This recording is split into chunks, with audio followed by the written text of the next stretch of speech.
Si la victime est un nourrisson qui ne répond pas et ne respire pas ou pas normalement, le SST fait alerter les secours, demande un défibrillateur automatisé externe et pratique immédiatement une réanimation cardio-pulmonaire qui débute par 5 insufflations. Pour cela, le SST maintient la tête du nourrisson en position neutre, menton élevé. Il englobe avec sa bouche à la fois la bouche et le nez du nourrisson et souffle progressivement jusqu'à ce que la poitrine commence à se soulever. Le SST poursuit par 15 compressions thoraciques réalisées avec 2 doigts, si possible sur une surface rigide et poitrine dénudée.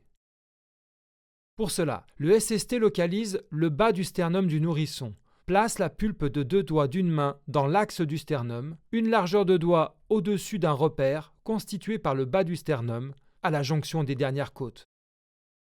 Il effectue une poussée verticale d'un tiers de l'épaisseur du thorax, soit environ 4 cm, puis relâche la pression.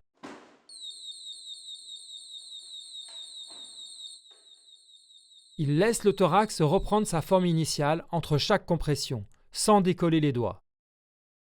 La fréquence de massage est de 100 à 120 compressions par minute.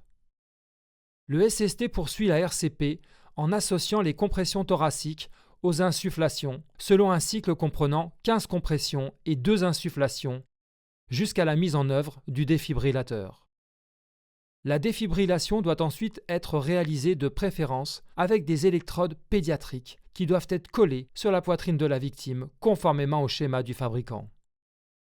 En l'absence de ces dernières, les électrodes adultes sont positionnées au milieu du thorax pour l'une et au milieu du dos pour l'autre.